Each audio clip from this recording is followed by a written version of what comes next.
Hello बच्चों। तो अब हम इस क्वेश्चन को सॉल्व करेंगे। Let's read the question.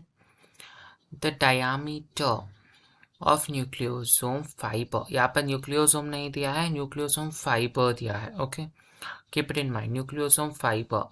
यहाँ पर कुछ लोग सिर्फ न्यूक्लियोसोम देख के खुश हो जाते हैं और लिख जाते हैं कि बस सिर्फ न्यूक्लियोसोम का डायमीटर नहीं, न्यूक्लियोसोम फाइबर का डायमीटर पूछा गया है यहाँ पर। ओके, न्यूक्लियोसोम फाइबर का डायमीटर आपको बताना है यहाँ पर।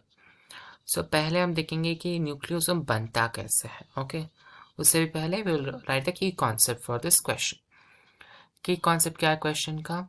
क्वेश्चन का की कॉन्सेप्ट है पैकेजिंग ऑफ डीएनए हेलिक्स।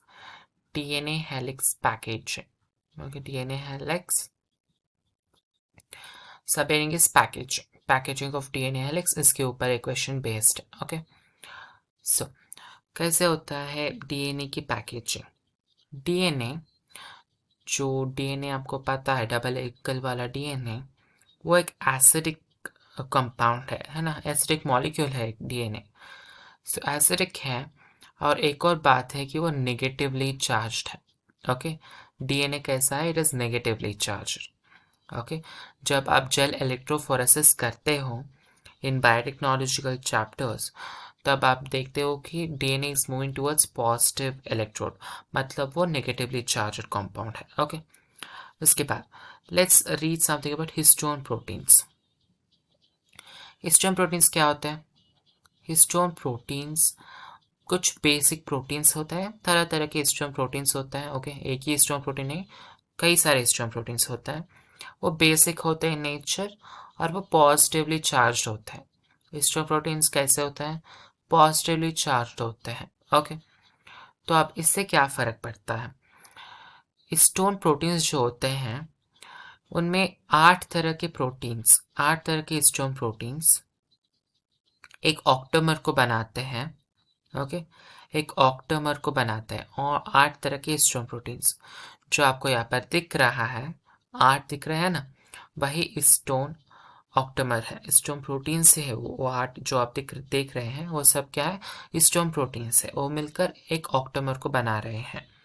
अब क्या होगा, क्योंकि ये पॉजिटिवली चार्ज है स्टोन ऑक्टेमर, इसके सराउंडिंग डीएनए रैप हो जाएगा।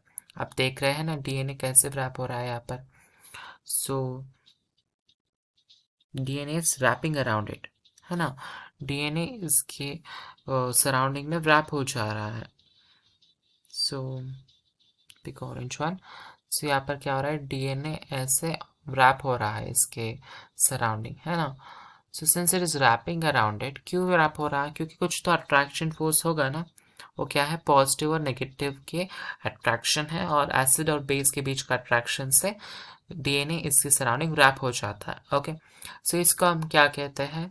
न्यूक्लियोसोम, जो आपके एनसीईआरटी टेक्स्ट बुक में दिया गया है, न्यूक्लियोसोम, है ना।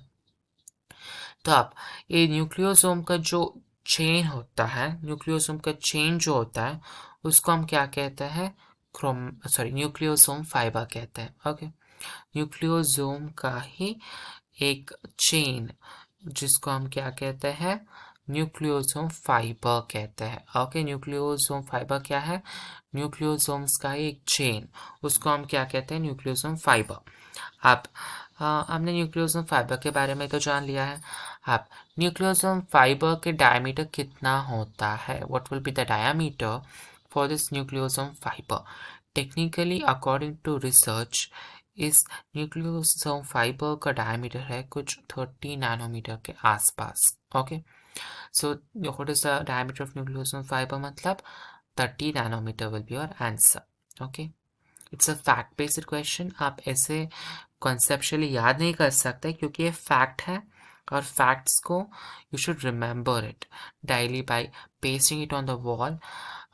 सबसे बड़ी दिक्कत जो स्टूडेंट्स को होती है वो है कि फैक्ट्स को रिमेंबर नहीं कर पाते।